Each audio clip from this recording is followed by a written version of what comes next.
Hello friends, welcome to the second part of chapter first, The Portrait of a Lady Hornby। इस video में हम लोग जो writer थे और उनके जो ग्रैंड मदर थी उनके बीच के बॉन्ड में जो टर्निंग पॉइंट आ गया जिसकी वजह से उनका बॉन्ड बहुत कमज़ोर पड़ गया, उसके बारे में बात करेंगे।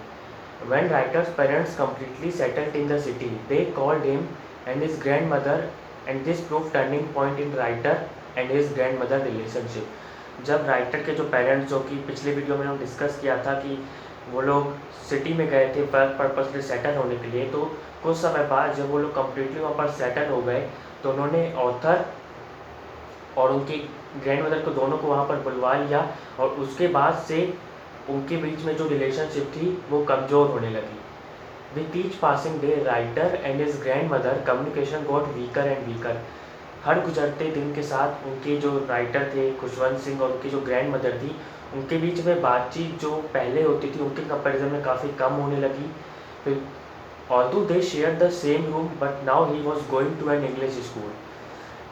जबकि ऑल्दो का मतलब जबकि वो एक ही रूम में साथ सोते थे, रहते थे, पर ऑथर अब जो थे पहले विलेज में थे तो एक विलेज स्कूल में जाते थे, हिंदी मीडियम स्कूल में, तो वहाँ पर जो उनको सिखाया जाता था वो थोड़ा बहुत उनकी ग्रैंड मदर को समझ में आता था।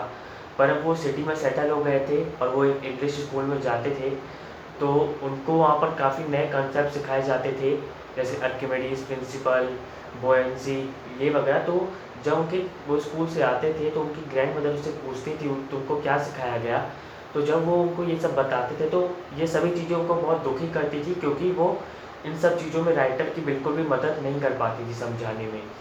और फिर जब एक दिन राइटर स्कूल से वापस आए और उन्होंने अपनी ग्रैंड मदर को बताया कि आज हम लोग को स्कूल में म्यूज़िक सिखाया गया, तो उनकी ग्रैंड मदर काफ़ी निराश हो गई, क्योंकि उनके हिसाब से स्कूल वगैरह कोई पोएम या कुछ मतलब भक्ति या भगवान के प्रति कोई चीज़, ऐसी कोई चीज़ नहीं सिखाते हैं जैसे बच्चों के अंदर, स्टूडेंट्स के अंदर भक्ति की प्रेरणा जगे, बल्कि उनके हिसाब से म्यूज़िक को ल्यूड एसोसिएशन से, जैसे अश्लील, ल्यूड का मतलब होता है अश्लील।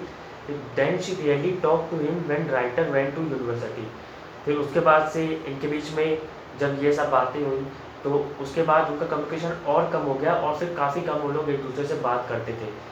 When writer went to university and then abroad for further studies, his grandmother began to spend all the time alone. She used to operate spinning wheel, feed the sparrows in the afternoon, read morning prayer at desert times. फिर जब लोग author जो थे writer वो city में फिर university attend करने लगे, फिर यूनिवर्सिटी में उन्होंने स्टडीज़ कंप्लीट करने के बाद वो अब्रॉड जाने की प्लानिंग कर रहे थे। तो फिर जब लोग अब्रॉड जाने लगे तो उसके बाद से उनकी जो ग्रैंड मदर थी वो अधिकतर अपना समय अकेले बिताती थी और इस खाली समय में वो हर समय स्पिनिंग मिल ऑपरेट करती थी। स्पिनिंग मिल जैसे एक मशीन होती है जिससे हम लोग स्पिन करते हैं थ्रेड या यार्न्स वगैरह फाइबर से हम लोग उसको थ्रेड करते हैं।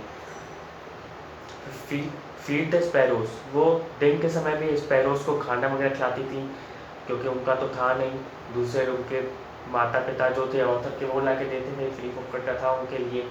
रीड मॉर्निंग प्रेयर है डजन टाइम्स, और फिर वो मॉर्निंग जो प्रेयर था वो जाप वगैरह वो कई बार डजन टाइम्स मीन्स उसको रिपीट करती रहती थी। थैंक यू फॉर वॉचिंग, और इसके नेक्स्ट पार्ट लास्ट पार्ट होगा इस चैप्टर का। थैंक्स।